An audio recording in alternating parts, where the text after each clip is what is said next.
കേരള സർവകലാശാല സിൻഡിക്കേറ്റിൽ governor nominate ചെയ്ത 2 അംഗങ്ങൾക്ക് വിജയം. ജനറൽ സീറ്റുകളിലേക്ക് മത്സരിച്ച GS ഗോപകുമാർ, TG വിനോദ് കുമാർ എന്നിവരാണ് സെനറ്റ് അംഗങ്ങളായി വിജയിച്ചത്. തെരഞ്ഞെടുപ്പുമായി ബന്ധപ്പെട്ട് ഇടത് സെനറ്റ് അംഗങ്ങളുടെ വ്യാപക അക്രമങ്ങൾക്കിടയിലാണ് ഇവരുടെ വിജയം.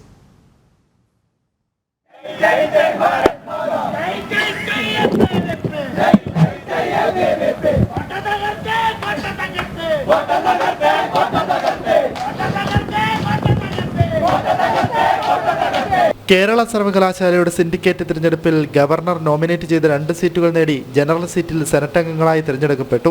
രാവിലെ 8 മണിക്ക് ആരംഭിച്ച തെരഞ്ഞെടുപ്പിൽ ഉച്ചയ്ക്ക് 12 മണിയോടുകൂടി വോട്ടെടുപ്പ് പൂർത്തിയായി. എന്നാൽ ഹൈക്കോടതി കേസ് പരിഗണിക്കുന്നതിന് മുന്നേ തന്നെ വോട്ടെണ്ണൽ നടത്തണമെന്നായിരുന്നു ഇടത് സെനറ്റ് അംഗങ്ങളുടെ നിർബന്ധം.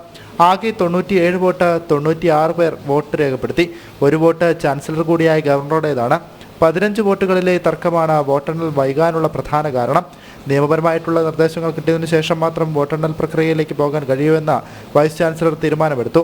തുടർന്ന് കോടതി വിധിക്ക് ശേഷം വോട്ടെണ്ണുകയും ആദ്യ മണിക്കൂറിൽ BJPയുടെ വിനോദ് കുമാർ ജനറൽ സീറ്റിൽ ജയിക്കുകയും ചെയ്തു.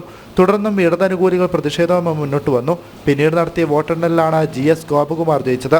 തർക്കമുള്ള 15 വോട്ടുകൾ ഹൈക്കോടതി നിർദ്ദേശപ്രകാരം സുരക്ഷിതമായി പൂട്ടിവെച്ചിട്ടുണ്ട്.